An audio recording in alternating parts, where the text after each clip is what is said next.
Je n'oublierai jamais ce soir-là. Clément est rentré trempé. Les cheveux collés au front. Le souffle court après avoir monté les 5 étages sans ascenseur. Il a posé son sac à dos par terre. M'a regardé avec ce sourire fatigué qu'il arborait depuis des semaines. Et a dit simplement, « Samuel. Tu peux m'aider aux fenêtres ? Elles coincent depuis le gel de la semaine dernière. » C'était anodin. Ridiculement anodin. Pourtant, quand nos mains se sont frôlées sur le cadre en bois vermoulu de l'appartement haussmannien du Marais, quelque chose s'est brisé en moi. Une certitude ancienne. Solide comme les murs de cet immeuble centenaire. J'ai senti son corps tout près du mien. Son odeur de pluie et de tabac froid. Et j'ai compris que plus rien ne serait comme avant. Je m'appelle Samuel. J'ai 26 ans. Je suis graphiste freelance. Ouvertement gay depuis mes 18 ans. Et depuis 2 ans. Je partage un appartement avec Clément. Mon colocataire hétéro du moins. C'est ce qu'il affirme à tout le monde. Nous nous sommes rencontrés à la fac de lettres à la Sorbonne. Il étudiait la philosophie. Moi les arts appliqués. On cherchait tous les deux un logement pas trop cher dans Paris intramuros. L'agence nous a proposé cet appartement de 3 pièces. Lumineux. Avec parquet qui grince et cheminée condamnée. On a signé sans hésiter. Au début. C'était facile. Clément sortait avec des filles ou beaucoup de filles. Il les ramenait parfois. Et je faisais semblant de ne pas entendre à travers les cloisons fines. Moi. Je fréquentais les bars du Marais. Rentrais tard. Dormais jusqu'à midi. On se croisait dans la cuisine. On partageait un café. On parlait de tout et de rien, Godard, Sartre, la hausse du loyer, la manif contre la réforme des retraites. Il était drôle. Cultivé. Attentif. Il m'écoutait quand je parlais de mes ruptures. De la difficulté d'être gay dans une famille catholique de province. Il ne jugeait jamais. Il disait simplement, l'amour, c'est compliqué pour tout le monde. Non. Mais petit à petit, j'ai commencé à le regarder autrement. Ses gestes lents le matin. Quand il préparait le thé en boxé et t-shirt trop grand. La façon dont il lisait sur le canapé. Les jambes repliées. Concentré comme un enfant. Ses yeux verts qui s'attardaient parfois un peu trop longtemps sur moi quand je rentrais d'une soirée. Je me disais que j'imaginais. Que c'était mon désir qui déformait la réalité.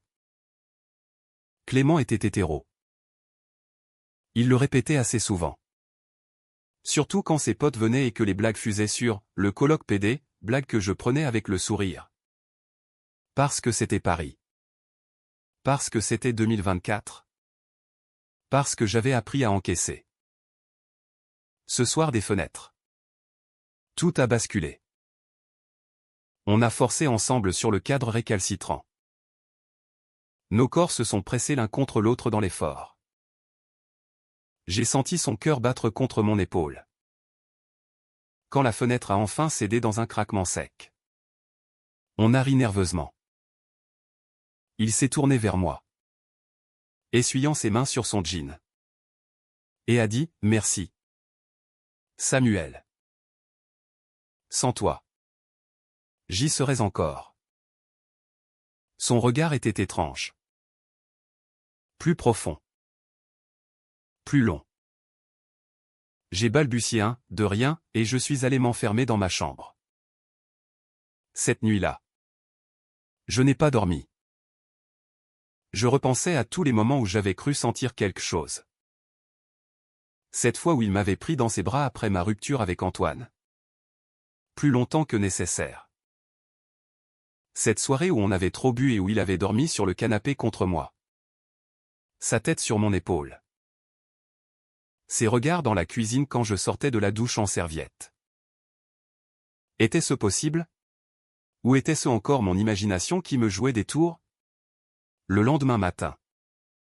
Clément était déjà parti à la bibliothèque. Il avait laissé un mot sur la table, café frais dans la cafetière. À ce soir. Mon cœur s'est serré. J'ai passé la journée à travailler sans concentration. À me répéter que je devais arrêter de fantasmer. Il était hétéro. Point. Mais le soir, quand il est rentré, il avait l'air différent. Plus silencieux. Il s'est assis en face de moi à la table de la cuisine. A pris une gorgée de vin. Et a lâché, Samuel hier soir. Quand on était aux fenêtres, j'ai ressenti quelque chose. Je sais pas comment dire. J'ai figé. Le monde s'est arrêté. Quoi comme quelque chose, ai-je demandé. La voix tremblante. Il a baissé les yeux. Un trouble. Une envie. Je sais pas. Je me suis toujours dit que j'étais hétéro. Mais là avec toi. Les mots sont restés suspendus. J'ai senti la colère monter. Mêlée à une joie terrifiante. Tu te fous de moi. Clément? Tu sais depuis 2 ans que je suis gay. Tu me vois ramener des mecs. Tu me vois souffrir. Et maintenant tu me dis ça? Comme une expérience? Il a relevé la tête. Les yeux humides. Non. Ce n'est pas une expérience. Je suis perdu. Vraiment perdu. On a parlé jusqu'à l'aube. Il m'a raconté ses doutes, ses questionnements depuis l'adolescence. Étouffé par sa famille bourgeoise de Neuilly. Par ses amis. Par la peur. Il m'a avoué qu'il n'avait jamais osé avant. Que j'étais le premier à qui il pouvait en parler. Moi. J'ai pleuré de rage et de soulagement. Rage contre les années de silence. Soulagement de ne plus être seul à porter ce désir. À la fin. Il a pris ma main. Je ne sais pas où ça nous mène. Samuel. Mais je ne veux pas faire semblant plus longtemps. Les semaines qui ont suivi ont été un tourbillon. On a commencé à se toucher autrement. Des effleurements discrets dans la cuisine. Des regards qui duraient trop longtemps. Un soir, après un film de Truffaut qu'on regardait blotti sur le canapé, il m'a embrassé. C'était maladroit. Hésitant. Mais vrai. Ses lèvres tremblaient contre les miennes. J'ai senti mon cœur exploser. On n'a pas couché ensemble tout de suite. Clément avait besoin de temps. Il lisait des livres sur la bisexualité. Voyait un psy en secret. Il avait peur de ce que ça signifiait pour son identité. Pour sa famille. Pour ses amis. Moi. J'avais peur qu'il recule. Qu'il dise que c'était une erreur. Mais chaque soir, il revenait vers moi. On s'embrassait de plus en plus longtemps. De plus en plus profondément. On dormait parfois dans le même lit. Juste enlacés. À parler jusqu'au petit matin. Paris. En ce printemps 2025. Était magnifique. On marchait le long de la Seine. Main dans la main dans les endroits discrets. On allait au cinéma d'art et essai du quartier latin. On buvait des verres dans des bars mixtes du Marais. Clément découvrait un monde qu'il n'avait vu que de loin. Il était émerveillé. Effrayé. Curieux. Je le guidais. Mais je sentais aussi sa force intérieure grandir. Pourtant. Les nuages s'amoncelaient. Sa famille avait prévu un grand dîner pour l'anniversaire de sa mère à Neuilly. Il m'a demandé si je voulais venir, comme coloc. J'ai refusé. Je ne veux pas jouer la comédie. Clément. Pas là-bas. Il a compris. Mais il est parti seul. À son retour. Il était pâle. Son père avait parlé d'une belle-fille potentielle. Une amie d'enfance qu'on voulait lui présenter. Clément n'avait rien dit. Il s'est effondré dans mes bras. Je suis un lâche. Samuel. J'ai essayé de le rassurer. Mais la graine du doute était plantée. Quelques jours plus tard. J'ai découvert des messages sur son téléphone mais il l'avait laissé traîner. Des échanges avec une ancienne copine. Élise. Des phrases ambiguës, tu me manques. On pourrait se revoir? Mon sang s'est glacé. Je l'ai confronté. Ce n'est rien, a-t-il crié. Elle m'a écrit. J'ai répondu poliment. Je suis perdu. Je te l'ai dit. Perdu ou pas. Tu joues sur les deux tableaux? Tu veux garder une porte de sortie au cas où ton coming out serait trop dur? Il a pleuré. Je t'aime? Samuel. Vraiment. Mais j'ai peur. Peur de tout perdre. Cette dispute a ouvert une plaie. On s'est éloigné. Il sortait plus souvent avec ses vieux amis hétéros. Moi. Je replongeais dans les soirées. Pour oublier. Un soir, je suis rentré avec un mec du Rosa Bonheur. Clément était là. Il nous a vus. Il n'a rien dit. Mais le lendemain, il avait fait ses valises. Je pars quelques jours chez ma sœur à Lyon. J'ai besoin de réfléchir. Il est parti. L'appartement est devenu immense et vide. J'ai erré comme un fantôme. Je me haïssais d'avoir cru à cette histoire. Je me haïssais de l'aimer encore.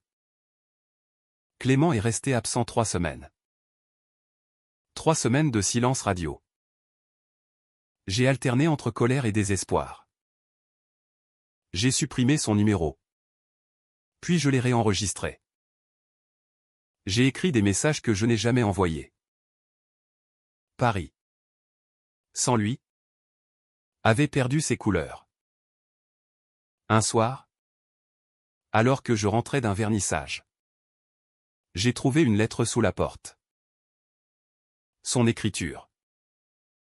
Samuel, je suis désolé. Vraiment. J'ai fui parce que j'avais peur. Peur de moi. Peur de ce que je ressens pour toi. À Lyon, j'ai tout raconté à ma sœur. Elle m'a écouté sans juger. Elle m'a dit que l'amour vrai ne se calcule pas.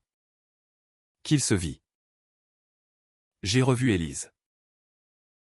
Pas pour reprendre. Mais pour clore. Je lui ai tout dit. Elle a pleuré.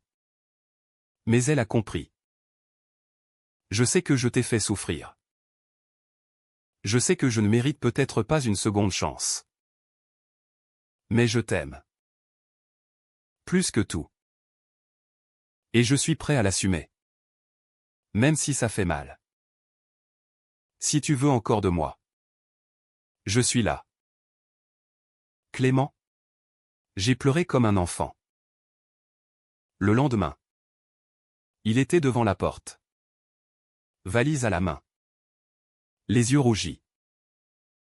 On s'est enlacé sans un mot. On a fait l'amour pour la première fois cette nuit-là. Doucement. Tendrement. Il tremblait. Moi aussi. C'était beau. Vrai.